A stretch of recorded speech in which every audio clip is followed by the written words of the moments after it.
ایک بار کوئی بادشاہ اپنے نئے جاہل غلام کے ساتھ کشتی میں بیٹھا۔ اس غلام نے کبھی دریا نہیں دیکھا تھا اور نہ اس کو کشتی پر سوار ہونے کا تجربہ تھا۔ اس نے رونا پیٹنا شروع کر دیا اور خوف سے اس کا بدن کانپنے لگا۔ اس آدمی کو نرمی کے ساتھ سمجھایا گیا اور ہر طرح اطمینان دلایا گیا، لیکن وہ خاموش نہیں ہوا۔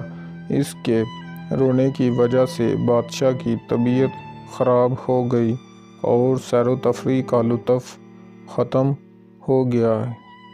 کسی کی سمجھ میں نہ آیا کہ کسی طرح خاموش کریں اس کو۔ اس کشتی میں ایک عقل مند آدمی بیٹھا تھا۔ اس نے بادشاہ سے کہا، اگر آپ حکم دیں تو میں ایک ترکیب سے اس کو چپ کروا دوں۔ بادشاہ نے جواب دیا، آپ کی احسان اور مہربانی ہوگی۔ اس عقل مند آدمی نے دوسرے ملازموں کو حکم دیا کہ غلام کو دریا میں ڈال دو۔ انہوں نے ایسا ہی کیا۔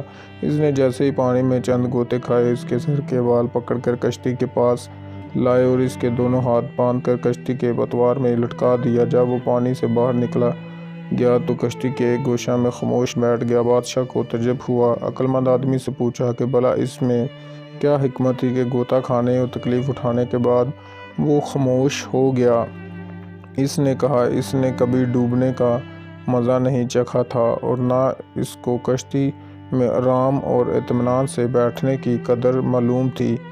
جان کی حفاظت اور اطمینان کی قدر وہی جانتا ہے جو کبھی کسی مصیبت میں پھنس چکا ہو۔ جس کا پیٹ بھرا ہوتا ہے اس کو جو کی روٹی اچھی نہیں معلوم ہوتی، اور جو چیز ایک شخص کو بری نظر آتی ہے وہی دوسرے شخص کو بھلی لگتی ہے۔ جو شخص کسی دوست کے آنے کا انتظار کر رہا ہو، اس کی طبیعت بے چین و پریشان رہتی ہے، اور جس کا عزیز یا دوست اس کے پاس ہو، اس کو انتظار کی تکلیف کا احساس نہیں ہوتا۔ دونوں کی حالت میں فرق ہوتا ہے۔ تھینک یو گائز، ملتے ہیں نیکسٹ ویڈیو میں۔ ویڈیو اچھی لگی ہو تو ہمارے چینل کو سبسکرائب کر لیں۔